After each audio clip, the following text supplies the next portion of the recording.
اب صاحبہ نے ایک میرا راز فین ہے 2 سے 3 منٹ دے دیجئے مجھے. اللہ نے جو لفظ استعمال کی پروردگار نے قرآن کریم وہ سب لفظ جعل کے مادے سے ہیں. جعل کے مادے سے. جعل کے معنی ہے بنانا, بنانے کے معنی میں. رسول نے جب حدیث ارشاد فرمائی سرکار شفیع مرتبہ نے تو فرمایا من ماتا ملم یارف امام زمانے ہی فقط ماتا میتت الجاہلیہ. جو انسان مر جائے اور اپنے زمانے کے امام کو نہ پہچان سکے اس کی موت جہالت کی موت ہے, گمراہی کی موت ہے. لم یارف کا لفظ استعمال کیا حضور نے.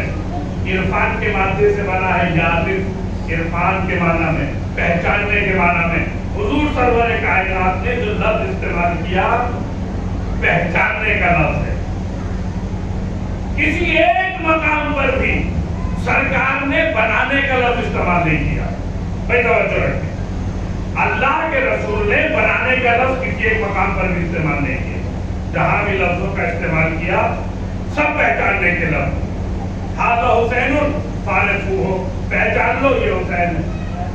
کہ جہاں بھی لفظوں کا انتخاب کیا اپنے ہاتھی کے لیے, نمائندے کے لیے, خلیفہ کے لیے, جانشین کے لیے, ولی کے لیے, وسیع کے لیے, سب جگہ پہچاننے کی لفظوں کا انتخاب کیا. اللہ نے جہاں جہاں بھی لفظوں کا انتخاب کیا سب جگہ بنانے کی لفظیں ہیں. پہلی منزل پہ کہا انی جاعل فی الارض خلیفہ, میں روئے زمین پہ خلیفہ بنا رہا ہوں. ایک جعل کا مادہ ذہنوں میں رکھیں, ارباب فہم ہے. جعل کے معنی بنانے کے ہیں, جاعل کے معنی بنانے کے. انی جاعل فی الارض خلیفہ, میں روئے زمین پر خلیفہ بنا رہا ہوں. قالا انی جاعلک للناس اماما, ابراہیم میں نے تمہیں لوگوں کا امام بنا دیا. وجعلنا منہم ائمۃ یہدون بامرنا, ہم نے کچھ لوگوں کو امام بنایا جو ہمارے امر کی ہدایت کرتے ہیں. انی عبداللہ آتانی الکتاب وجعلنی نبیا, میں اللہ کا بندہ ہوں, اس نے مجھے کتاب دے کر بھیجا ہے. وجعلنی نبیا, اور مجھے نبی بنا کے بھیجا ہے. لا تخافی ولا تحزنی انا رادوہ الیک وجاعلوہ من المرسلین. اے مادر موسیٰ اب ڈرو نہیں, خوف اختیار نہ کرو, انی رادوہ, اس کو ہم پلٹا دیں گے تمہاری طرف اور رسول بنا کے پلٹائیں گے. بھائی توجہ رکھیں اس بندے پر, اور رسول بنا کے پلٹائیں گے. اللہ جہاں جہاں لفظوں کا انتخاب کر رہا ہے سب بنانے کی لفظیں ہیں. رسول نے کسی ایک مقام پر بھی جعل کا مادہ استعمال نہیں کیا. جہاں بھی لفظیں استعمال کی سب پہچاننے کی لفظیں ہیں. رسول خدا کا کسی ایک مقام پر بھی بنانے کی لفظوں کو استعمال نہ کرنا یہ بتا رہا ہے کہ بنانے کا اختیار اللہ نے رسول کو بھی نہیں دیا. اللہ نے رسول کو بھی اختیار نہیں دیا کہ وہ بنائے. یہاں حدیث میں بھی یہی کہا ما انزل, جو نازل کیا جا چکا ہے وہ پیغام پہنچانا ہے. توجہ رکھیں, وہ پیغام پہنچانا ہے. اللہ نے جو لفظ استعمال کی سب بنانے کی لفظ, رسول نے پہچاننے کی لفظ. تو اب ذرا صاحب بیدار ہو جائیے اس منزل پر. اس کا مطلب واضح ہے, صاف ہے کہ اللہ کا کام ہے بنانا, رسول کا کام ہے پہچانوانا. وہ بنا کے بھیجتا رہا, یہ پہچانواتے رہے. کبھی حالت سجدہ میں پہچانوایا, کبھی خطبے کو منقطع کر کے پہچانوایا, کبھی مباہلہ میں لے جا کے پہچانوایا, کبھی غدیر میں ہاتھوں پہ اٹھا کے پہچانوایا. صلوات پر محمد و آلہ.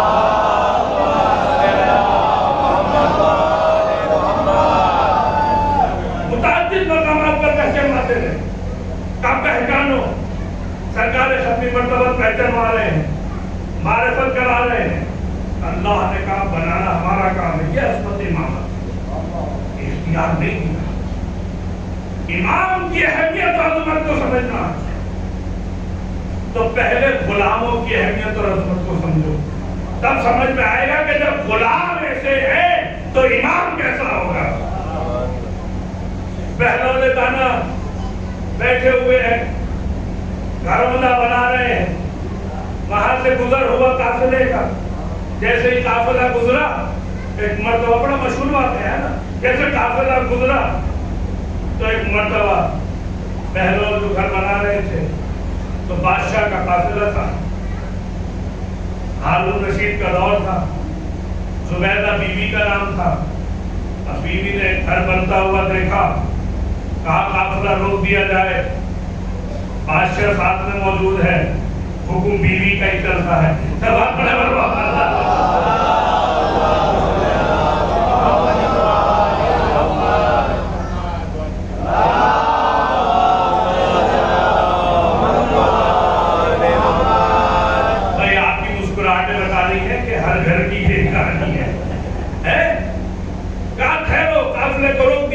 زبیدہ کا حکم ہوا, قافلہ رک گیا.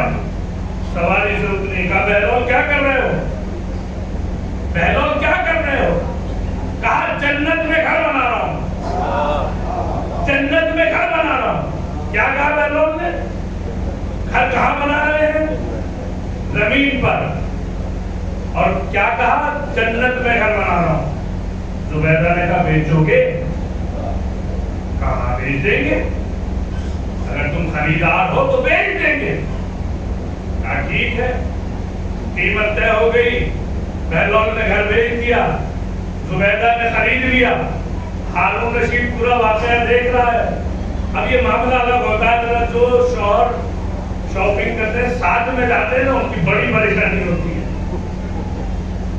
تو اس نے کہا ٹھیک ہے, جو خریدا جا رہا ہے خرید لے دو, باقی باتیں گھر جا کے ہو جائیں گی. تو اب یہ زبیدہ نے مکان کو خرید لیا, گھر خرید لیا. میاں بیوی دونوں گھر پہنچ گئے. بہلول اپنے گھر چلے گئے.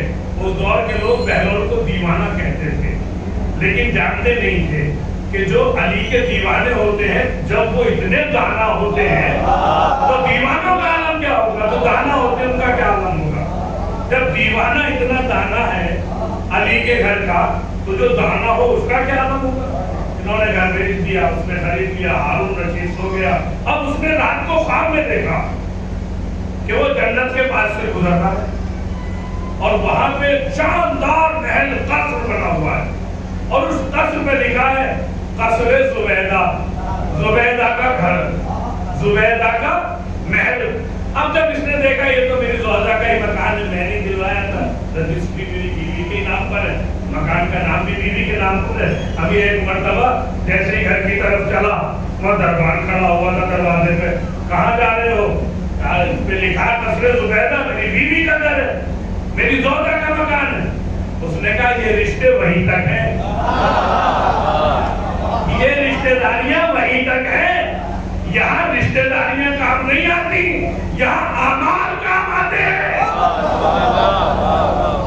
تھوڑا تو بیدار رہیے, بہت منزلیں ہیں بھی, بہت منزلیں. یہ رشتے داریاں وہ وہیں تک کی ہیں, دنیا تک کی. یہی غلطی بہت سارے لوگ کر رہے تھے کہ بیٹیاں لے کے رشتے داریاں کر کے سوچ رہے تھے جنتیں مل جائے گی. جنت رشتے داریوں سے نہیں ملنے والی ہے, اسی لیے دی جا رہی تھی. رشتے داری قائم ہو جائے گی اور ہم بھی جنت میں چلے جائیں گے. تو رشتے داریوں سے جنت نہیں, اعمال سے جنت ملتی ہے. اب جب اس کو روک دیا, کٹاؤ واپس, یہ ہارون رشید واپس آپ کو خواب تھا. اب اس نے کہا یہ تو خواب تھا. اگلے دن پھر سفر ہوا. اب ہارون رشید اکیلا ہے. اب اس نے پھر دیکھا کہ بہلول بیٹھے ہوئے سڑک کے کنارے پھر ایک گھر بنا رہے ہیں. بھائی اس نے کہا بہلول بیچو گے؟ اس نے کہا نہیں. اچھا کل زبیدہ کو تو بیچ دیا تھا, آج مجھے نہیں دو گے؟ کہا وہ غیب پہ ایمان لائی تھی, تو دیکھ کے ایمان لایا.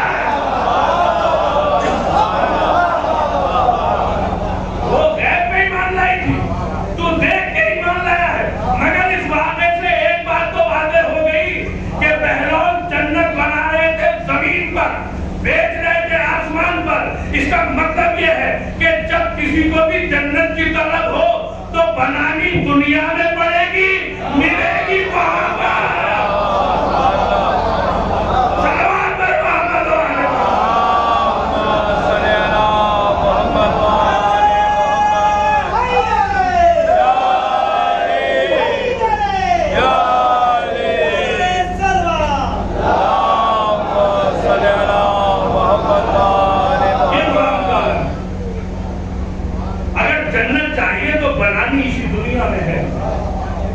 یہی کہ ہمارے اعمال وہاں پہ جنت بنائے.